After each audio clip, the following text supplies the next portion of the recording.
Assalamualaikum warahmatullahi wabarakatuh. Kembali bertemu dengan saya Irvaldi. Saya dari tim Sambangi Masjid. Jadi kebetulan siang ini saya ada di Masjid Agung Atin, Masjid Yayasan Ibu Tien Soeharto. Teman-teman mungkin sudah pernah, ada sebagian yang tahu masjid ini posisinya di sekitar Taman Mini Indonesia Indah. Di masjid ini masjid dari keluarga Pak Harto, keluarga almarhum Pak Harto yang sekarang ya di bawah Yayasan Ibu Tien Soeharto. Tapi kita bukan mau menceritakan tentang masjid ini. Yang kita mau ceritakan adalah tentang arsitek dari masjid ini, arsitektur dari masjid ini. Yang kita mau ceritakan adalah siapa arsiteknya dan apa fenomena dari arsitek tersebut. Itu yang kita akan ceritakan. Jadi teman-teman ikuti apa yang saya sampaikan ini. Saya akan menceritakan dalam bentuk tulisan yang akan saya tayangkan di layar kaca ini. Jadi teman-teman jangan kemana-mana, ikuti terus. Saya akan ceritakan suatu cerita yang heroik dan unik tentang arsitek dari masjid ini. Karena arsiteknya bukan hanya membangun masjid ini, tapi sang arsitek adalah terkenal dengan nama arsitek 1000 masjid. Karena hampir sekian banyak masjid-masjid besar yang fenomenal di Indonesia, beliaulah arsiteknya. Dan ada hal-hal yang unik dari dia, yang menyerupai terobosan-terobosan dari dia, yang kita perlu tahu. Jadi teman-teman jangan kemana-mana, ikuti terus tayangan ini. Saya akan tampilkan cerita kisah tentang sang arsitek dalam bentuk tulisan ini. Silakan.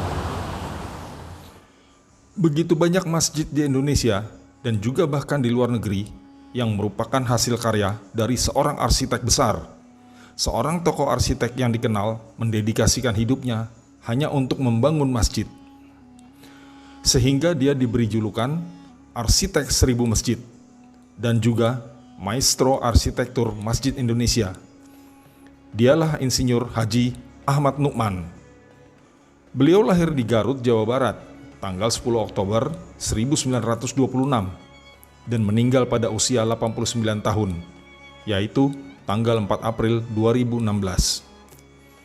Ahmad Nu'man adalah seorang arsitek yang dikenal di kalangan komunitas arsitektur sebagai sosok seorang muslim yang taat.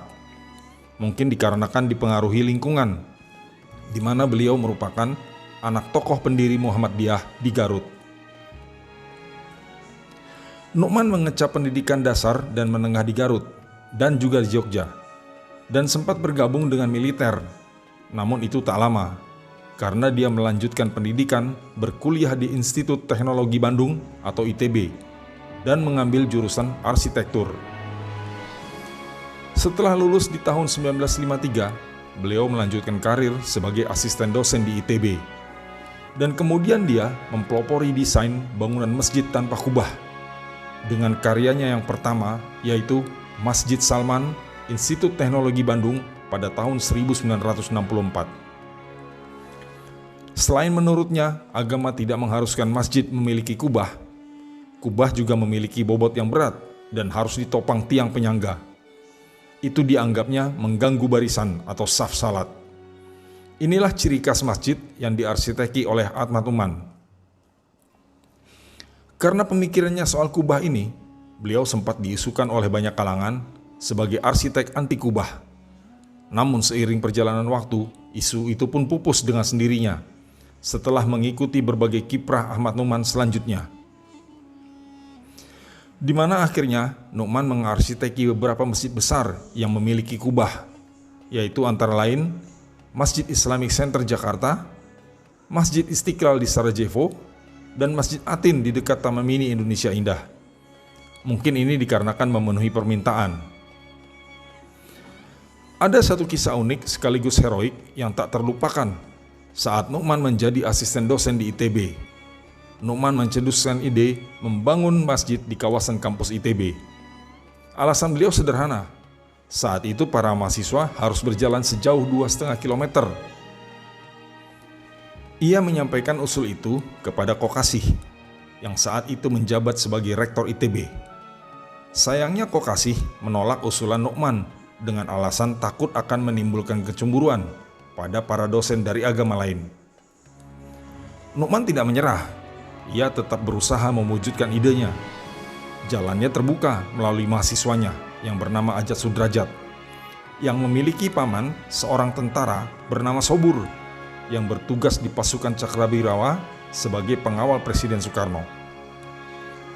Sobur menyampaikan berita itu kepada Presiden Soekarno dan disambut baik oleh Bung Karno dengan mengundang Nu'man untuk menemuinya. Akhirnya Nu'man bertemu dengan Bung Karno yang saat itu didampingi Menteri Agama di Istana Negara. Segera saja ia sampaikan ide pembangunan masjid lengkap dengan gambar yang telah ia siapkan sejak lama. Bung Karno langsung setuju dengan ide Nu'man, dan Bung Karno juga menyumbang nama untuk masjid buatan Nu'man tersebut, yaitu Masjid Salman. Nama itu diambil dari Salman Al-Farisi, yaitu panglima perang yang cerdas di masa Nabi Muhammad SAW. Pembangunan akhirnya dimulai pada tahun 1964 dan diresmikan pada tahun 1972.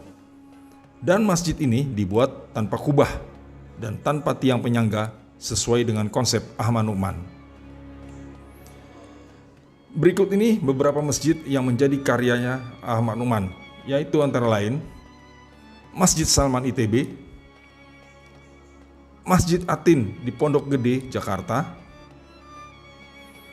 Masjid Al-Markas Al-Islami di Makassar, Masjid Raya di Alun-Alun Bandung, Masjid Syekh Yusuf di Cape Town, Afrika, Masjid Istiqlal di Sarajevo, Bosnia, dan mimbar Masjid Al-Aqsa yang ada di Palestina.